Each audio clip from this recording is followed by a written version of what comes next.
Morning dear student, কেমন আছো সবাই? আশা করছি ভালো আছো। অনলাইন ক্লাসে তোমাদের স্বাগতম। আজকে তোমাদের কততম ক্লাস হচ্ছে? 7th number class. আমরা কোন অধ্যায় পড়ছিলাম? তৃতীয় অধ্যায়ে পদের ব্যক্তার্থ এবং জাতর্থের হ্রাস বৃদ্ধির নিয়ম। আমরা গত ক্লাসগুলোতে অলরেডি পড়ে ফেলেছি। ব্যক্তার্থ জাতর্থের হ্রাস বৃদ্ধির নিয়মটি হচ্ছে বিপরীতমুখী। আমি দুটো নিয়ম তোমাদেরকে প্রমাণ করে দেখিয়েছিলাম। তোমরা অবশ্যই যদি কেউ বুঝতে না পারো কমেন্ট বক্সে লিখে জানাবে, ঠিক আছে? তাহলে চলো প্রথমে আমরা কি করব, একটু স্মরণ করে নিই। ব্যক্তার্থ পদটা কি হচ্ছে? ব্যক্তার্থ হচ্ছে কোনো পদের পরিমাণের দিক, আর জাতর্থ হচ্ছে কোনো পদের অপরিহার্য এবং গুণ। ব্যক্তার্থ বাড়লে জাতর্থ কমে, এতটুকু প্রমাণ করেছে। আর এটা প্রমাণ করেছি ব্যক্তার্থ কমলে জাতর্থ বাড়ে, একটা অংশ। কখনো কখনো তোমাদের এভাবে কোশ্চেনটা আসতে পারে, ব্যক্তার্থের দিক থেকে প্রমাণ করো। ব্যক্তার্থের দিক থেকে হচ্ছে প্রথম দুটো অংশ, যে দুটো আমি গত ক্লাসে পড়িয়েছি। ব্যক্তার্থ বাড়লে তো জাতর্থটা কমবে, আর হচ্ছে ব্যক্তার্থ কমলে জাতর্থ বাড়ে। আজকে পড়াবো জাতর্থের দিক থেকে। জাতর্থের দিক থেকে হচ্ছে, আমি জাতর্থ দিয়ে শুরু করি। কোনো পদের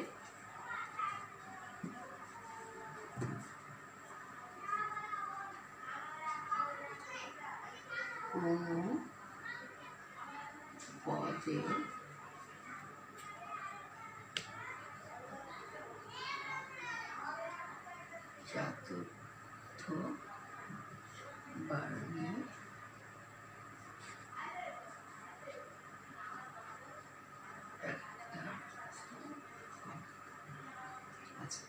এখন আমরা জাতর্থটা বাড়িয়ে দিই, ঠিক আছে? এখন জাতর্থ বাড়াবো কিভাবে?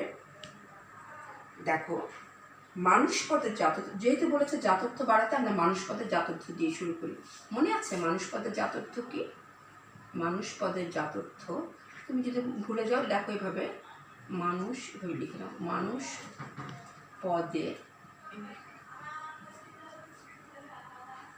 জাতর্থ হলো জৈব বৃত্তি প্লাস বুদ্ধি বৃত্তি। মানুষ পদের জাতর্থ হচ্ছে জৈব, এটা হচ্ছে আমাদের মূল জিনিসটা মানুষ পদের। এখন এটা কীভাবে বাড়াবো? এটাকে বাড়াতে হলে যদি মানুষ পদের সাথে তুমি কি করো, যে সভ্যতা নীতিটি যোগ করো, অর্থাৎ সভ্য মানুষ পদের জাতর্থ হলো জৈববৃত্তি এবং বুদ্ধিবৃত্তি। মানুষ পদের সাথে যদি আমরা মানুষ পদের সাথে যদি লিখে দেখাবে টিচারকে, মানুষ পদের সাথে যদি সভ্যতা গুণটি যোগ করি তাহলে কি পাচ্ছি আমরা? জৈব বৃত্তি প্লাস বুদ্ধি বৃত্তি প্লাস সভ্যতা। মানে সভ্যতার গুণটি তুমি প্রথমে লিখতে, যে সভ্যতাটা তুমি মানুষ পদের সাথে যদি আমি আবার ক্লিয়ার করে লিখে দিচ্ছি, আমি তোমরা মিসের হাতের লেখা নাও বুঝতে পারো, এতটুকু তো বুঝতে পেরেছো, জৈববৃত্তি এবং বুদ্ধিবৃত্তি, ঠিক আছে? এখন তোমরা লিখবে মানুষ পদের জাতর্থটা বাড়াবে, তো মানুষ পদের জাতর্থ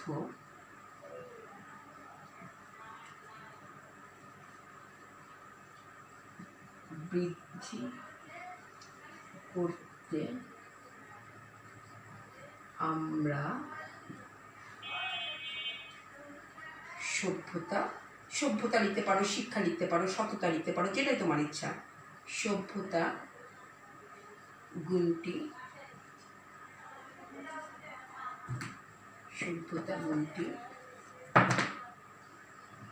যদি যোগ করি তবে কি পাচ্ছ তুমি? এখান থেকে দেখো, জৈব বৃত্তি প্লাস বুদ্ধিবৃত্তি প্লাস সভ্যতা তাহলে কি তোমার একটা গুণ বেড়ে যাচ্ছে না? এখানে দেখো দুটো গুণ, জৈববৃত্তি আর বুদ্ধিবৃত্তি। আর এখানে তুমি কি পাচ্ছ? জৈববৃত্তি, বুদ্ধিবৃত্তি, সভ্যতা। এখন সভ্যতা কখন হয়? যখন তুমি সভ্য মানুষে আসবে। আর সভ্য মানুষ পেতে হলে তোমাকে কি করতে হবে? সব মানুষ থেকে অসভ্য মানুষকে বিয়োগ দিতে হবে।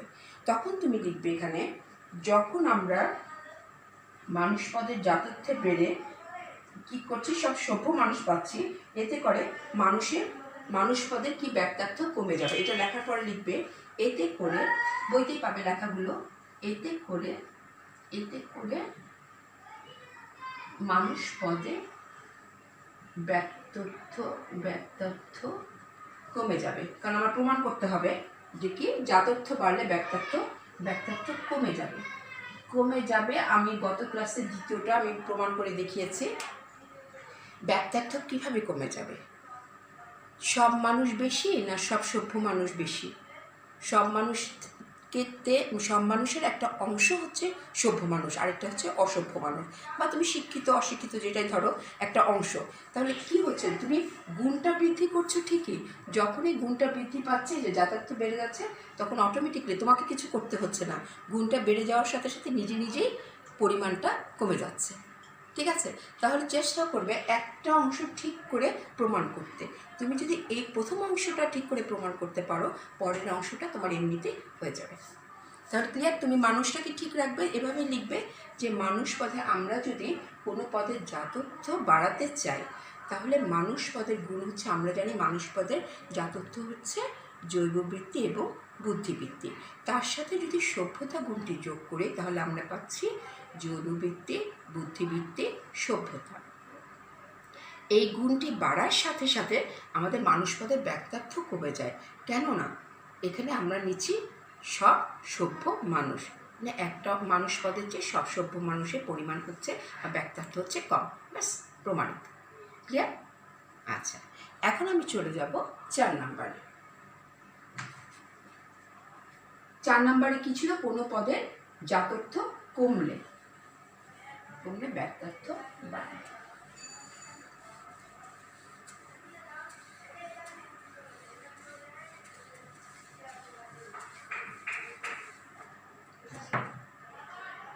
কোনো পদের জাতর্থ কমলে ব্যক্তার্থ বাড়ে। এখন আবার জাতর্থ কমিয়ে দিব, আবার ওই একই নিয়ম মানুষটা ঠিক রাখবে। সব মানুষ পদের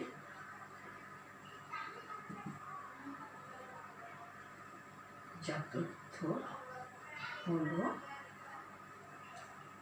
জৈববৃত্তি প্লাস বুদ্ধিবৃত্তি, এভাবে লিখবে। এখন জৈববৃত্তি এবং বুদ্ধিবৃত্তি থেকে তুমি এতটুকু লিখলে, লেখার পর বলবে জৈববৃত্তি এবং প্লাস লেখো বুদ্ধিবৃত্তি থেকে বুদ্ধিবৃত্তি মাইনাস বুদ্ধিবৃত্তি ইকুয়াল টু জৈববৃত্তি। এটা হচ্ছে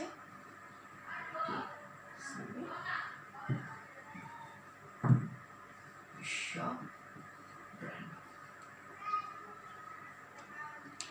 তুমি দেখো জৈববৃত্তি বুদ্ধিবৃত্তি কার? মানুষের।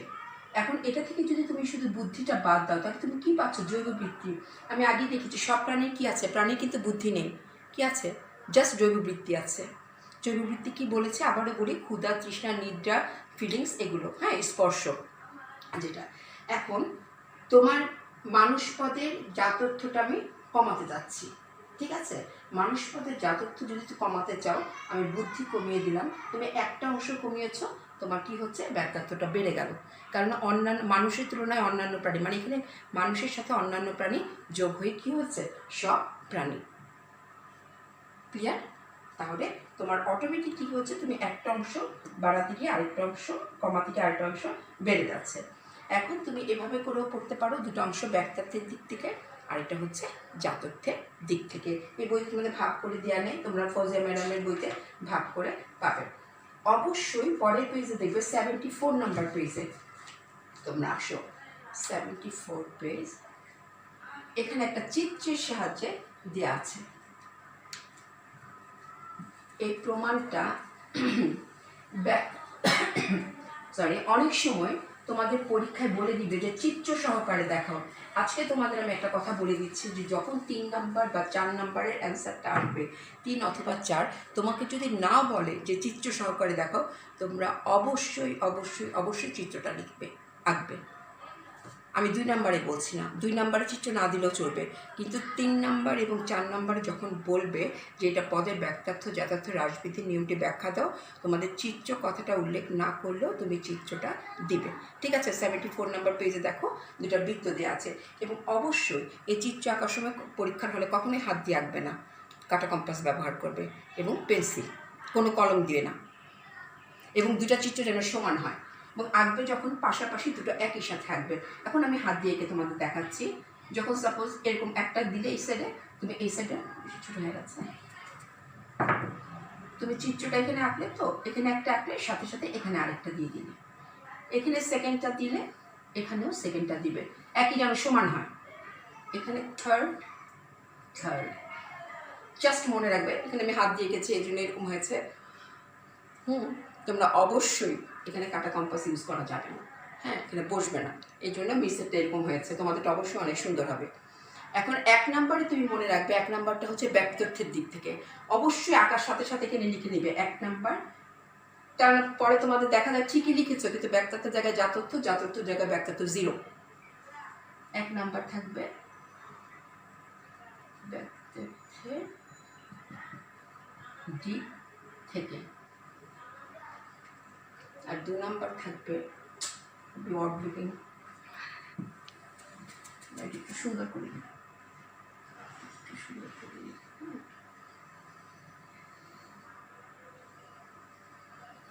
সুন্দর লাগছে মনে হয়, সুন্দর করে, ঠিক আছে?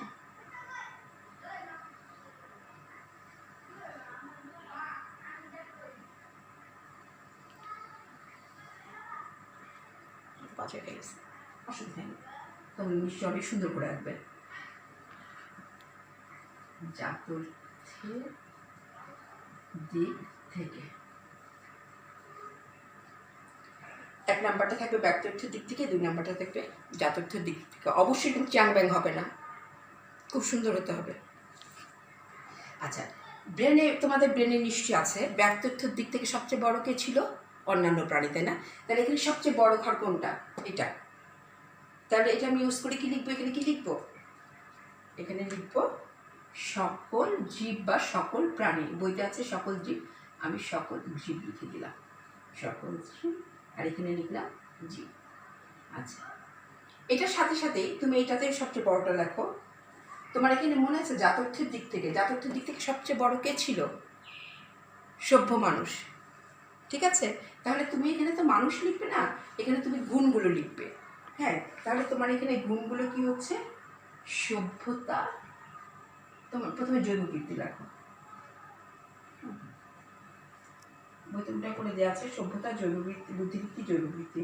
আমি এইভাবে করে লিখে দিচ্ছি, জৈববৃত্তি ছোট ছোট করে, জৈববৃত্তি, বুদ্ধিবৃত্তি, আর এটা হচ্ছে সভ্যতা। কার এই গুণটি কার হচ্ছে? এটা হচ্ছে সভ্য মানুষের, হ্যাঁ, সভ্য মানুষ। দ্বিতীয়ত কি ছিল? ব্যাখ্যার্থের দিক থেকে সকল জীবের পরে দ্বিতীয়ত হবে মানুষ, মানুষ। তাহলে তুমি এখানে লিখবে সব মানুষ, ব্যাখ্যার্থের দিক থেকে। ঠিক আছে? এখানে পদের নামটা লিখো, এখানেও হচ্ছে সব মানুষ। তাহলে জাতর্থ লিখো জৈববৃত্তি প্লাস বুদ্ধিবৃত্তি। ঠিক আছে? থার্ডে এখানে কি হবে? এখানে ব্যাখ্যার্থের দিক থেকে সবচেয়ে ছোট ছিল কি? সবচেয়ে ছোট ছিল সভ্য মানুষ।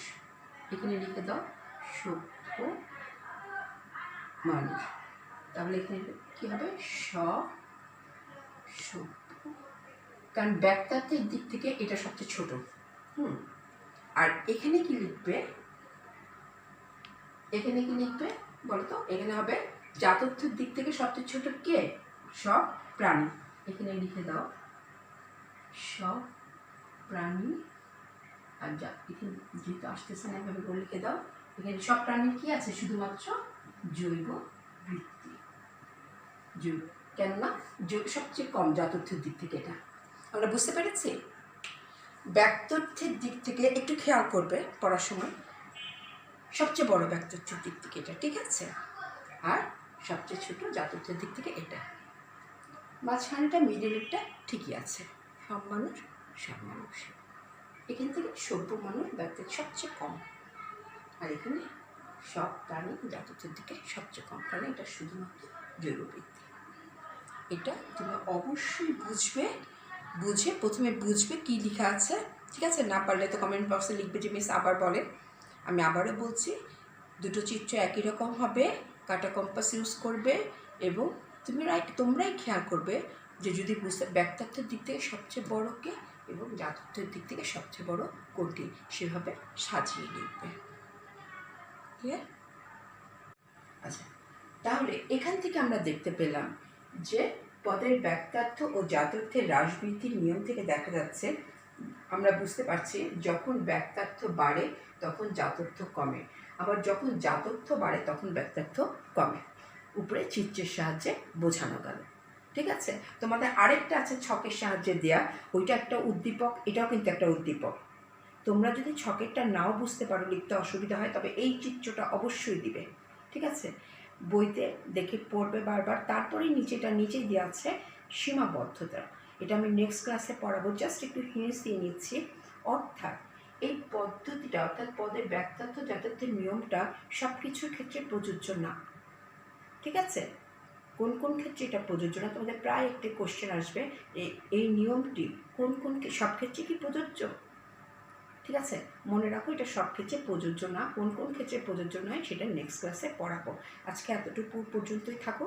তাহলে আমরা আজকে কী পড়লাম, ব্যক্তার্থ জাতত্বের হ্রাসবৃদ্ধির নিয়মের লাস্টের দুটো পয়েন্টস প্রমাণ করলাম, এবং সহজ অর্থে মনে রাখার জন্য আবারও বলছি, 1 নম্বরের বিপরীত হচ্ছে 4, 2-এর বিপরীত হচ্ছে 3।